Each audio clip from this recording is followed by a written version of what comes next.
Bismillahirrahmanirrahim. Assalamu alaikum. Welcome back to my channel. I am Wajiha Abdul Khalik and it's time to discuss and translate some very interesting Urdu sentences into English.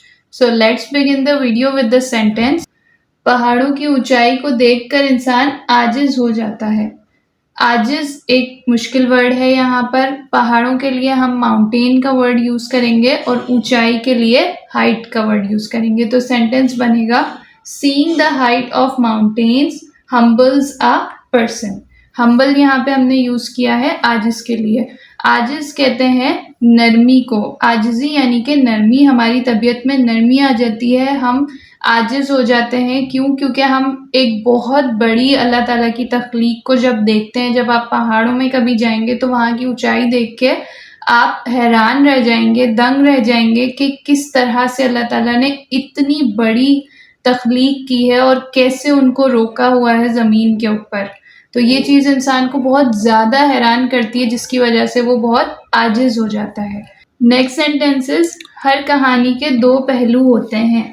Every story हमने कहानी के लिए use किया has two sides. अब sides हमने use किया है पहलू के लिए, यानी कि हर कहानी के जो है वो दो रुख होते हैं. अलग, एक अच्छा रुख भी होता है, एक बुरा रुख भी होता है. अच्छा पहलू भी होता है, बुरा पहलू भी होता है. यानी कि हर साइड को देखना चाहिए किसी भी कहानी में. तो अब इस साइड्स की जगह पे आप एस्पेक्ट्स भी यूज कर सकते हैं. एस्पेक्ट्स भी हम पहलू को ही कहते हैं. Next sentences. सबर का फल मीठा होता है. अब ये एक इडियमेटिक फ्रेज है, कहावत है उर्दू में. तो इसे हम इंग्लिश में कहते हैं पेशेंस बेयर्स स्वीट फ्रूट.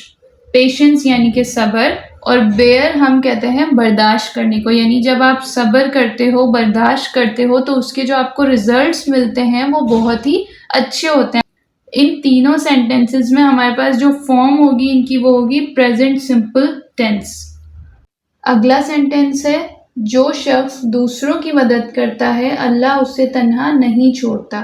यहाँ पर सेंस ये है कि जो भी इंसान दूसरों की मदद करता है अल्लाह ताला कभी भी उसे अकेला नहीं छोड़ते, उसका साथ नहीं छोड़ते, उसकी किसी भी दुआ को रद्द नहीं करते. ये सेंस है. तो अब हम इसे इस तरह से इंग्लिश में कन्वर्ट करेंगे. One who help others God never abundance them. Abandon का मतलब होता है मना करना, किसी चीज के लिए रद्द करना. तो जो भी शख्स दूसरों की मदद करता है अल्लाह ताला कभी भी उसकी दुआओं को रद्द नहीं करते. Next sentences. ज़बानी जमा खर्च से ज्यादा अमली काम अहम है. ये जो सेंटेंस है ये थोड़ा सा ट्रिकी है उर्दू में. ज़बानी जमा खर्च का मतलब है सिर्फ अल्फाज, सिर्फ बातें करना. उससे ज्यादा अहम क्या है? करके दिखाना, अमल परफॉर्म करना ज़रूरी है. सिर्फ बातें करना जो होता है वो बहुत ही आसान होता है. अब इसे हमने इंग्लिश में कन्वर्ट करना है तो ये सेंटेंस बनेगा एक्शंस आर मोर इम्पॉर्टेंट, यानी कि अमल ज़्यादा ज़रूरी है than mere words. Mere words का मतलब है, यहाँ उर्दू में था ज़बानी जमा खर्च, इसका मतलब है सिर्फ बातें ही नहीं करनी है, काम करके दिखाना है. तो मेयर वर्ड्स का मतलब है सिर्फ अल्फाज. मेयर हम सिर्फ के लिए यूज करते हैं कि सिर्फ बातों से काम नहीं चलता, काम करके दिखाना पड़ता है. Next sentences. छोटे छोटे कदम भी बड़ी मंजिल तक ले जाते हैं. अब मंजिल के लिए हम वर्ड यूज करेंगे डेस्टिनेशन. छोटे छोटे कदम, इस तरह से सेंटेंस बनेगा इवन स्मॉल स्टेप्स, यानी कि छोटे छोटे कदम लीड्स ले जाते हैं टू ग्रेट डेस्टिनेशन, बड़ी मंजिल की तरफ. तो इस तरह से हमने सेंटेंस को इंग्लिश में कन्वर्ट कर लिया. और क्योंकि ये जनरल ट्रूथ्स हैं, इंस्ट्रक्शंस हैं, एडवाइसेस हैं या फिर प्रेजेंट से ताल्लुक़ रखने वाली बातें हैं, इसलिए इन तीनों की फॉर्म जो है वो है present simple. The next sentences. जो बोलता है वही सीखता है.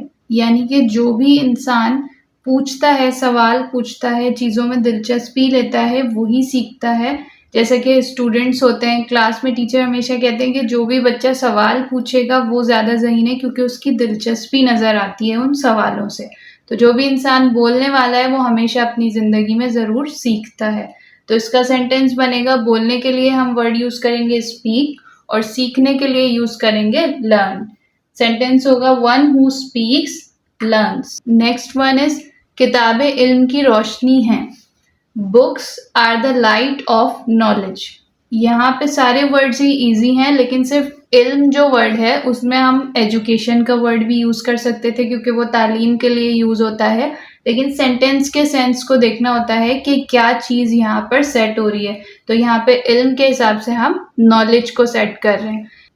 अनदर वन इज अक्लमंद लोग गलतियों से सबक सीखते हैं।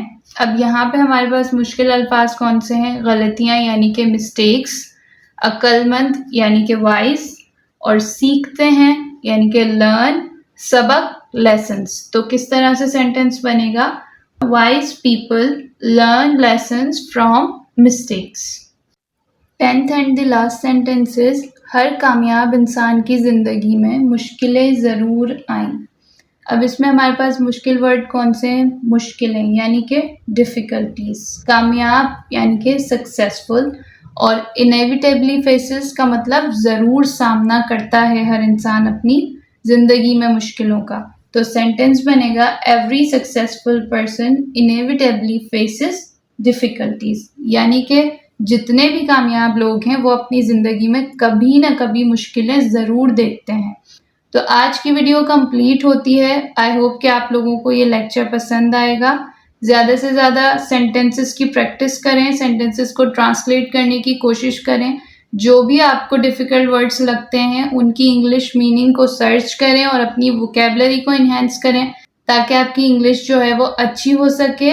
इंशाल्लाह नेक्स्ट वीडियो में मुलाकात होगी। तब तक के लिए मुझे अपनी दुआओं में याद रखें। Thank you so much. अल्लाह हाफिज़।